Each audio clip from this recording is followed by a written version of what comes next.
Nah, oke, teman-teman, kali saya kan kembali lagi yang membahas mengenai kabar terbaru dari Timnas Indonesia dan di sini pun saya akan fokus ya mengenai updatean Timnas U23. Ya, saya langsung saja ke poinnya ya mengenai pembahasan kali ini. Yang pertama, bagaimana perjuangan Timnas Indonesia ya. Itu memang sudah sangat maksimal dan menurut saya ya, kita untuk di pertandingan kali ini setuju atau tidak setuju faktor wasit ya yang memang ini menjadi dalam tanda kutip yang kerap ya bagaimana timnas Indonesia harus kalah. Karena ini langsung saja saya ke poinnya ya. Bagaimana gol pertama Guinea ya. Kalian bisa melihat ketika posisi ya dari pemain Guinea ini dijatuhkan ya. Itu memang betul ya. Itu di kotak penalti.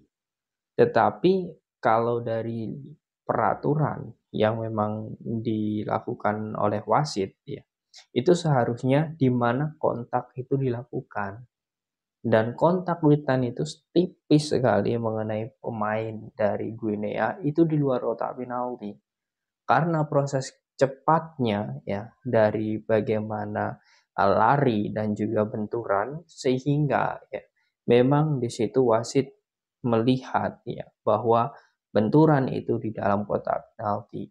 Nah, ini lagi-lagi kita dirugikan. Seharusnya sebagai asisten wasit ya, kemudian wasit utama dan juga hakim garis ini detail, jeli melihat dan sebelum mengambil keputusan apakah penalti atau tidak. Dan ini lagi-lagi karena kita tidak memiliki kekuatan VAR di sini ya. VAR tidak ada. Bahkan ini adalah pertandingan sekelas kualifikasi ataupun playoff ya. Seharusnya levelnya itu lebih tinggi lagi daripada Piala Asia. Tetapi ya mungkin ini juga bisa menjadi evaluasi bagi FIFA dan juga panitia ya. Termasuk Olimpiade kali ini ya. Ya, ini Prancis agar nantinya untuk ke depan tidak ada tim yang dirugikan ya. Mungkin nanti Olimpiade di negara entah ya setelah Prancis ini siapa. Nah, ini harus detail ya dan juga ini harus lebih teliti karena Indonesia sangat dicurangi dalam hal itu dan itu sangat merugikan. Ya, apapun yang memang sudah menjadi keputusan saat ini, ya menurut saya permainan timnas Indonesia sudah berkembang sangat baik ya dan juga sudah melakukan segala upaya ya dari permainan timnas.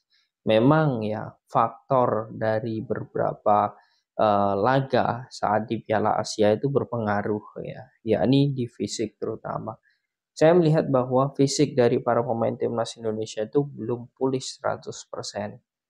Nah, ini sangat berbeda ya dengan sosok Guinea yang memang dari segi kekuatan ini sudah tidak diragukan lagi. Dan Guinea ya untuk dari pertandingan kali ini menurut saya itu menang dari segi fisik ya. Tetapi dari pola permainan kalian bisa melihat ya. Indonesia itu tidak kalah ya. Indonesia dari segi ball possession pun juga selalu menang apalagi di babak kedua. Nah, ini menjadi poin plus sebenarnya. Yang menjadi pertanyaan besar ya, mungkin banyak juga yang bertanya, Bang, apakah ini memang kualitas Guinea hanya segini sebagai perwakilan tim Afrika? Ya menurut saya seperti ini. Mali saja bisa dikalahkan oleh Guinea ya. Kemudian juga Senegal juga dikalahkan. Artinya memang level Guinea ini ya atau Guinea ini itu sudah sangat bagus untuk posisi sekarang. Bisa dikatakan dia atau tim ini ya sedang ada di generasi emas. Tetapi bagaimana timnas Indonesia mampu ya untuk melakukan dan memiliki perlawanan ya di pertandingan ini itu membuktikan bahwa kualitas kita itu lebih tinggi ya. Kemudian level kita itu juga lebih baik dibanding negara-negara Asia yang lain. Karena kita mampu dari segi pola pertandingan dan juga pola permainan itu kita mampu menguasai dan itu menjadi sisi yang sangat positif. Itu menjadi sisi yang memang ya dalam hal ini dalam konteks ini ya itu bisa ya dimaksimalkan oleh Sinteyong karena memang kita membutuhkan beberapa pengalaman ini ya dan pengalaman ini sangat mahal sekali, pengalaman ini sangat berharga. Karena ini sudah mencapai ataupun sudah memenuhi targetnya. Karena kalau saya bilang seperti ini, wasit oke lah. Kalau untuk di pertandingan kali ini menurut saya ada bau-bau bagaimana keberpihakan. Apalagi dipimpin oleh wasit Prancis ya. Ini sekelas Olimpiade ya. Kemudian juga tuan rumahnya Prancis.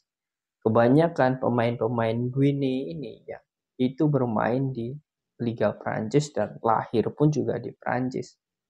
Jadi artinya di sini ada beberapa budaya, kemudian atmosfer serta lingkungan yang memang di situ mempengaruhi di situ. Terbukti ketika ada adu body dan sebagainya. Wasit ini sepertinya tidak belajar dari bagaimana di Asia. Nah, ini yang membuat seharusnya harus belajar.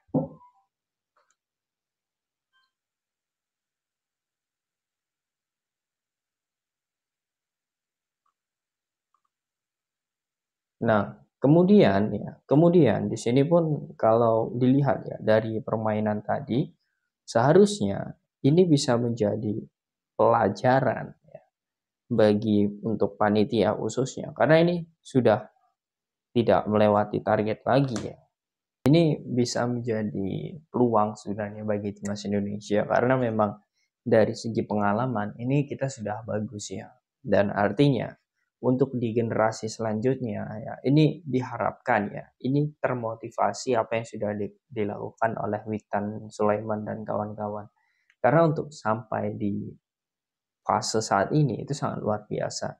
Mengapa saya bilang luar biasa? Karena memang kita ini sebagai kontestan ya di Piala Asia ini kita tim debutan ya. Bahkan kalau kita menarik atau flashback ke belakang ya, kita untuk lolos di kualifikasi itu sangat susah sekali ya. Ini kita bisa sampai ke semifinal dan hingga masuk ke playoff ya, ditonton oleh ini tontonnya ketua FIFA ya atau presiden FIFA, kemudian juga dia siarkan langsung oleh FIFA Plus ya. Ini artinya ini bukan main-main. Dan sebenarnya dari potensi timnas Indonesia ya untuk di masa yang akan datang itu sudah mulai terlihat. Karena dari pondasinya ini udah bagus sekali ya. Saya sudah menjelaskan tadi bagaimana level permainan timnas Indonesia sehingga mampu untuk bisa mengacak-acak pertahanan dari Guinea ya. Dan juga bagaimana keterampilan dan juga dari segi taktikal yang sudah dilakukan oleh Sintayong ini sudah jalan.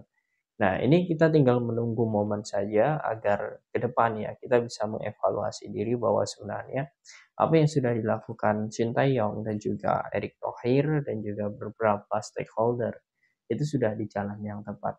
Jadi ya mungkin ini ada keterpihakan ya atau keperpihakan dari wasit ataupun dari beberapa panitia ya kita lupakan karena kita sudah tidak lagi ada harapan untuk Olimpiade dan kita akan mengapresiasi ketika nanti pulang mungkin dengan sambutan di bandara dan sebagainya.